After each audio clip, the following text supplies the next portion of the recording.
Bueno, antes que nada, muchas gracias por la invitación, Chungo. Muchas gracias por el espacio y un saludo a toda la gente que está viendo. Mira, no sé si escucho bien, pero antes que nada, muy triste. Es una noticia que yo no me esperaba, porque todos veníamos siguiendo las noticias y cada día estaba mejor él, pero bueno, lo que me reconforta es que su última voluntad ha sido ir en la tarde de Pascua a despedirse de la gente, que era lo que más le gustaba, y bueno, se ha ido tranquilo y se ha ido en su ley, digamos, se ha ido como ha vivido.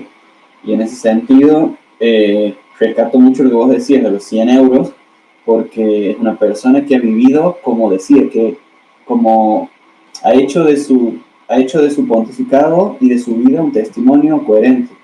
Ha vivido como lo que decía y su pasado ha sido como su pontificado. Ahí Un poco hem- humilde.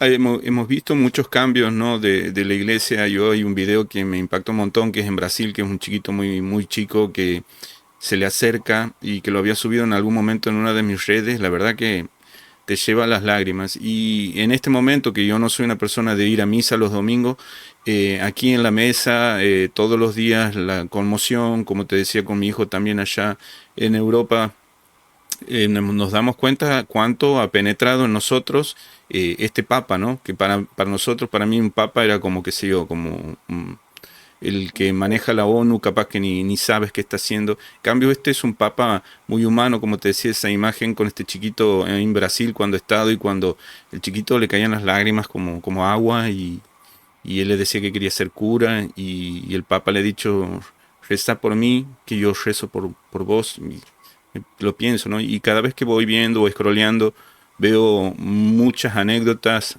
y es increíble lo que fue este papa. ¿Crees que esto va a ser también mella en el próximo papa? Digamos, ha abierto la ventana y ha hecho que este aire nuevo para los jóvenes llegue desde la iglesia. ¿Crees que esto es un cambio real? En ese sentido, es como una pregunta abierta. Respecto a la gente, que es lo primero que vos decías, yo creo que, mira, en la misa del sábado, no, del lunes, porque apenas me mantuve que fallecido, la iglesia estaba más llena que el domingo de Ramos y que el domingo de resurrección. O sea, era una cosa increíble. No había lugar afuera. Y vos veías en la cultura de la gente, a ver, tonteras, ¿no? Pero, bueno, que no son tonteras, pero cuando hay que arrodillarse por la consagración del vino y del pan, no se arrodillaban, no hablaban macanas, no se estaban riendo, y vos te dabas cuenta cómo era mucha gente de barrio, te dabas cuenta que había mucha gente que ni siquiera iba a misa por el comportamiento, ¿me entiendes? Porque hablaban cuando no se habla y callaban cuando no se calla, digamos. Entonces vos te das cuenta que, y lo mismo en las redes, como a mí me sorprendía ver gente que tal vez vos dices, este no cree en nada, o Mm. cree todo lo contrario, compartía, el de la derecha compartía, el de izquierda compartía, el ateo compartía, la comunidad LGBT compartía, como una cuestión gigante ahí yo digo, che, este tipo era mucho más grande de lo que yo en mi naturalidad puedo ver, digamos, o sea, ha sido. Y respecto a la segunda pregunta que vos me hablas de la, del cónclave, bueno, ahí es una pregunta abierta, pero no sabemos. En Roma tienen una frase, un dicho, que dice que el que entra al cónclave papa sale cardenal, digamos. Entonces, hay muchos vaticanistas que dicen que por más que haya muchos cambios que Bergoglio ha intentado hacer, hay cosas en la curia romana respecto a cuestiones del Banco Vaticano, cuestiones financieras, así, que no ha podido cambiar, y por ahí los países más importantes como Estados Unidos o, o, o bueno, países que tienen mucho peso en la Unión Europea siguen teniendo peso en el Vaticano. Pero hay una realidad, que es lo que me imagino que vos dices, que es que Francisco, de los 132 electores que va a haber efectivamente, porque 4 se han bajado por distintas razones, de los 132 electores que va a haber, casi 80 o 90 ha elegido Francisco. Entonces es una realidad que todo el electorado es nombrado por él. Esto tampoco es una cuestión como de cómo funciona en un estado común que se organiza por partidos, porque o sea, es mucho más complejo la votación de un cardenal porque es ¿qué te quiero decir? Tiene muchos significados y tiene muchas motivaciones, porque un cura que, por ejemplo, no, me imagino, un cura popular que trabaja en una villa en el conurbano bonaerense, por ejemplo, ¿no? Un cardenal del conurbano bonaerense es un caso hipotético porque no hay ningún cardenal excepto Bocadí que con ese perfil, ¿no? Pero tiro, ¿no? Un cura así puede estar en contra del aborto y en contra de del matrimonio igualitario y en contra de la bendición de las parejas homosexuales. Pero un cura que sea más conservador en lo litúrgico puede tener más apertura, un cura europeo, ¿no? Entonces es como vos dices, que todos a quién lo van a votar, que todo el mundo dice a Pietro Parolin, que era el que está de la mano derecha del Papa, y no sé, porque él tiene tiene una relación muy, en algún sentido, algunos dicen que está quemado, porque en el sentido del poder, el haber sido la mano derecha de un sentido de Bergoglio, eso te expone mucho. Bueno, vamos a votar a un desconocido, bueno, también tiene que ver la edad. Y bueno, vamos a votarlo, todo el mundo dice vamos a votarlo a Tagle. Bueno, pero Tagle es muy aperturista. Entonces, hay muchos conservadores que no lo van a hacer. ¿Qué te quiero decir? Los votos son más complejos de lo que parecen. Ahí yo recordaba cuando era muy chico, vivíamos en Buenos Aires con mi mamá y me acuerdo que hemos ido cuando ha estado el Juan Pablo II y me acuerdo que era una de correr, no sé, por avenidas. Yo me acuerdo que era muy chico y eso para mí era como hasta violento, digamos, más para mi edad. Y después veo en estos tiempos donde hay muchos ídolos, me pasa con la música, con diferentes cuestiones que vos ves en internet y tienen 10.000 millones de reproducciones, por ahí un reggaetón, y por ahí no se conoce, no sé, música clásica, por ejemplo, no tiene tantas vistas. A lo que voy yo, esta masividad que a veces se impulsa, ¿no? Me pasaba como cuando veía cómo cuantificaban si era exitoso o cuántos van a ir ahora a su entierro. Esto de los números, yo creo que un poco lo rehuía el Papa, pero al contrario había mucha más, tengo la impresión, porque no lo sigo desde antes, ¿no? Pero tengo la impresión de que mucha gente se conectaba con él en lo físico, cuando él se iba a algún lugar en el mundo y también en las redes, ¿no? He visto muchas redes que seguían incluso como gente que lo seguía y que trabajaba mucho en redes descentralizado, ¿no? Que no tenían que ver capaz que con la iglesia. Eso vos también lo ves y qué nivel de importancia tiene para estos tiempos. Las redes para la evangelización, dice vos. Sí. Bueno, sí, para mí son muy importantes. Es más, yo siempre digo, que tengo el caso de mi novia que está como en un proceso así de conversión muy fuerte. Salud, seguramente está escuchando. Y yo siempre digo, che, debería abrir catequesis online, digo yo siempre. Porque hay un fenómeno que es cierto, que es el que vos ves, que hay como una vuelta de los jóvenes a la fe. Y no quiere decir una vuelta al conservadurismo ni nada, o sea, en todo sentido. Eh, por ejemplo, la serie, esta película de Netflix, Francisco Responde, que es la chica de Santiago que ha salido, que lo hemos entrevistado en el programa, Sí. ha habido también con Católicos por el Derecho a Decidir, también de los sectores populares, un acercamiento muy fuerte. Eh, También Oliver Rabasi, que tiene su página que se llama Que no te la cuenten, que es un canal de YouTube, que ese tiene mucha relación con Agustín Laje, o sea, gente más conservadora, más de derecha, también están arrasando en las redes. Yo creo que es muy importante y que es un espacio que hay que ocupar, porque si no lo ocupamos nosotros, siempre lo va a ocupar alguien. Y bueno, y la fe en estos tiempos de tanta individualidad es lo que nos salva, es muy importante, es muy importante.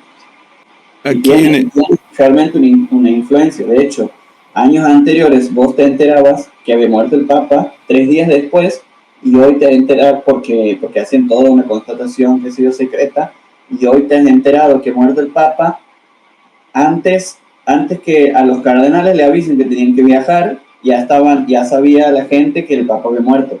Cuando, o No. sea, las redes hoy han cambiado todo para la iglesia.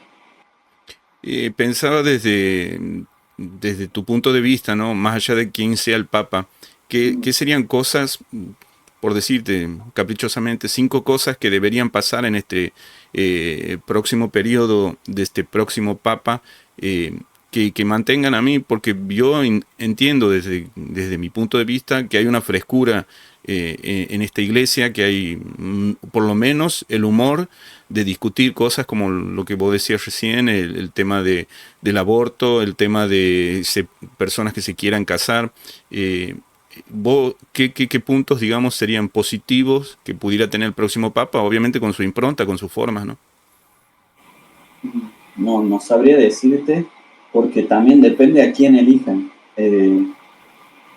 Por eso dicen que al Papa lo elige el Espíritu Santo, porque en definitiva el Papa es el reflejo de las necesidades que tiene la iglesia hoy en día. Yo creo que hay algunas cuestiones que sí Francisco ha podido, o sea, te quiero decir, yo puedo responderte más para atrás que para adelante, porque lo de adelante, lo que venga para adelante no lo sabemos. Pero sí creo que antes de Francisco los escándalos económicos, sexuales y de abuso de autoridad eran muy evidentes, y eso él lo ha podido sanear, creo yo. Porque antes de Francisco estaba todo el tema de los abusos sexuales, que había encubrimiento de abusos sexuales, y eso con Benedicto empieza a cambiar, y con Francisco como completa esa, esa cuestión de saneamiento de la iglesia. Han cogido mucha gente, han integrado muchas mujeres en lugares que eran históricamente de hombres, ha habido mucha apertura. Ahora, si tu pregunta es si van a mantener cosas o van a cambiar todo, yo creo que hay cosas que ha cambiado Francisco que no pueden cambiar ya, porque también ya han planteado ciertos antecedentes, y la iglesia se mantiene mucho con el antecedente, con la tradición y con la jurisprudencia, y, y bueno, hay cosas que sí son del estilo del Papa. Por ejemplo, muchos curas están preocupados porque puede haber un reordenamiento de los obispos, puede haber un reordenamiento de las parroquias, o sea, entonces eso no se sabe. En, ya para terminar y agradeciéndote también mucho el tiempo que nos dispensas, el tema que pienso mucho en la iglesia, ¿no? Como una fuente de poder real que, bueno, se cruza mucho con la política, con diferentes cuestiones a nivel geopolíticos. Eh, este papa que tenía una posición muy clara cuando se va y cuando defiende una de las primeras acciones, preocuparse por esta gente que está trasladándose de un punto a otro en balsas, y algunos, la mayoría, quizás perdiendo la vida. Obviamente era incómodo para el establishment y para lo que se iba armando. ¿Cómo estás viendo este poder que va a transicionar a otro papa? Y bueno, tan caldeado, creo que capaz que ha encontrado va a encontrar un panorama muy difícil con las guerras que se plantean, con esta guerra económica. eh, se apoca el poder de un papa en ese contexto. No, bueno, total. Yo siento, y me pesa decirlo, que mucha gente estaba esperando este momento, y que mucha gente ha sentido un alivio con la noticia. Y a mí eso me pone muy triste, ¿no? Pero porque Francisco ha tenido, a diferencia de muchos papas, que Francisco no se callaba. Si él ha tenido que hablar del bombardeo en Gaza, lo ha hecho. Cuando él decía que llamaba todos los días a la parroquia de Gaza, a donde hay solo 1.000 cristianos, ¿no? O sea, es una parroquia chica, pero es una... Y quiero decir, él siempre se ha abocado por las periferias, siempre se ha ido a los lugares a donde era incómodo hablar, a donde los cristianos eran minoría, y a donde eran minoría, su presencia internacional les ha servido de protección política, ¿no? Con esos gestos. Si se ha tenido que pronunciar sobre cuestiones políticas, lo ha hecho, siempre con su estilo, y eso en muchos sentidos, en muchos sectores económicos,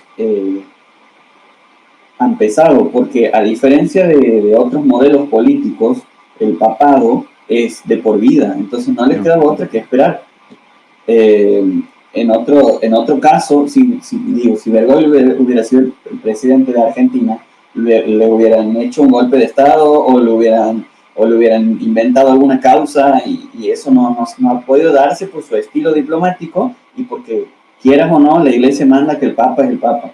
Entonces, eso él lo ha usado de la mejor manera posible para tener un pontificado que cambie la iglesia por siempre. Entonces, en ese sentido, el cónclave va a ser una locura porque hay muchas fichas puestas en el nuevo Papa, pero a su vez, en el momento en el que se cierran las puertas de la Capilla Sixtina, no entra nadie, no hay influencia, no hay apriete ni nada. Los cardenales se encierran y deciden en el total aislamiento, sin directivas de ningún poder político. Solo Dios y solo su voluntad. Bueno, te agradezco mucho este tiempo y bueno, ojalá que en algún próximo momento podamos volver a hacer una de estas juntadas virtual para seguir charlando sobre este tema y quizá otros. Buenísimo, Chungo. Antes de irme, te quería decir que muy interesante que te quería tocar este tema, estoy chusmeando unos libros de Bergoglio respecto a su actividad como cardenal, porque cuando él ha sido cardenal, empezó todo el proceso que él lo hace como papa, es una réplica de su proceso como cardenal. Y es muy interesante tenerlo en cuenta porque él, cuando hace la red de Hogares de Cristo con el padre Pepe, son las bases de su apostolado. Entonces, para entender el apostolado del Papa hay que entender su trabajo en las villas de Buenos Aires. Pero bueno, eso, si quieres, en otro momento nos juntamos, hacemos otra juntada y hablamos más de eso. Sí, a mí me parece genial también muchas de las aristas que tiene el Papa y que yo no conozco, pero que sí me interesa indagar porque, como te decía al principio, es una persona y que lo decías vos también, que ha vivido como ha predicado. Y entonces es importante porque muchas personas, vos has visto, por un viento político, por una moda, te dicen una cosa y viven de otra y esta persona ha mantenido, y eso creo que le da veracidad a todas sus prédicas. Por ejemplo, me interesaría mucho ahondar de lo que es el Laudato Si, que ha sido muy importante y que va choca, digamos, con lo que está pasando ahora, con esto de prácticamente rapiñar todos los recursos del mundo y como que sin ningún respeto. Entonces, como que todo esto hay que seguir mamándolo, aprendiéndolo y bueno, tratando de ponerlo en práctica, ¿no? Total. Y además que Francisco ha sido una figura que estaba por encima de cualquier debate político y por ahí uno tiene su opinión sobre él, viéndolo en una coyuntura, y después pasa el tiempo, miras para atrás y te das cuenta que siempre él ha estado por encima de la discusión y hasta hoy estarías más a favor de lo que decía en ese momento que lo que vos pensabas en ese momento porque estabas tan convulsionado por el debate político. Entonces es una figura fascinante para estudiar y mucho más ahora. Buenísimo, muchas gracias y seguramente nos volveremos a ver. Dale, nos vemos, saludos, gente.